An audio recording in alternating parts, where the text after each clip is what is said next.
Brigadier साहब भी हमें ज्वाइन करते हैं। ब्रिगेडियर साहब, तमाम मसाइल को 30 दिन के अंदर हल किया जाए, ईरान की तरफ से कहा जा रहा है, और जंगबंदी में तोसी की बजाय जंग के खात्मे पर तवज्जो देनी चाहिए। ये ईरान की तरफ से जो 14 नुकात आए हैं उनमें से एक नुकता है। सर, ये नुकात आप किस तरह से देख रहे हैं? खबर ये आ रही है कि अमेरिका ने जवाब भी दे दिया है। क्या एक्सपेक्ट किया जाए अमेरिका की तरफ से, क्या जवाब हो सकता है?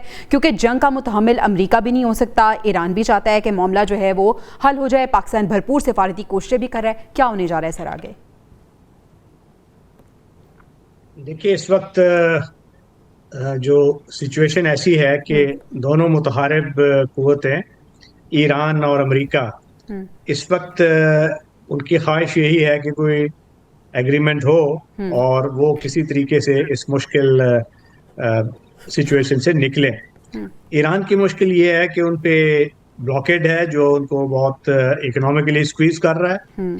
उनकी 3.5 मिलियन बैरल्स पर डे वो प्रोड्यूस कर रहे थे, 2 मिलियन अपने लिए करते थे कंजम्पशन, 1.5 जाता था चाइनीज को। तो जब से नेवल ब्लॉकेड हुआ तो वो शैडो फ्लीट उनका बंद हो गया और उनकी जो स्टोरेजेस थी उसमें उनको रखना पड़ा। अब जो स्टोरेज होती है ऑयल वेल्स की वो महदूद कैपेसिटी की होती है और कोई तखमीना ये है कि ईरान की कोई 120 से 130 मिलियन बैरल्स के करीब वो कैपेसिटी है स्टोर करने की। तो अगर उसको ट्रांसलेट किया जाए इन टर्म्स ऑफ डेज तो वो 16 दिन 18 दिन उस तरह बनता है जी। और कुछ अर्सा हो भी चुका है इसको। तो अब इसलिए उनके लिए या तो उस तेल को बाहर निकालें, उसको आग लगाएं, या तो वो बड़ा मुश्किल एक सिचुएशन से दो चार है। दूसरा, सैंक्शंस बाइट कर रही है, इंफ्रास्ट्रक्चर डैमेज्ड है। अबनाए हुर्मुज के हवाले से भी दुनिया की भर की जो मुखालफत है उसका उनको सामना है और वो चाहते हैं कि कोई काबिल कबूल हल निकले, मगर not at the cost of their dignity. तो अमेरिका की तरफ से जो बयानात आ रहे हैं वो थोड़ी सी उसकी टोन और टेनर जो एग्रेसिव है और लगता है ऐसे कि सदर ट्रंप एक वॉर ट्रॉफी के तौर पे वो दिखाना चाहते हैं अपने इलेक्टोरेट को कि मैंने JCPOA से बेहतर एक मुआहदा कर लिया है और घुटनों पे उसको घुटने टेकने पे मजबूर किया है ईरान को।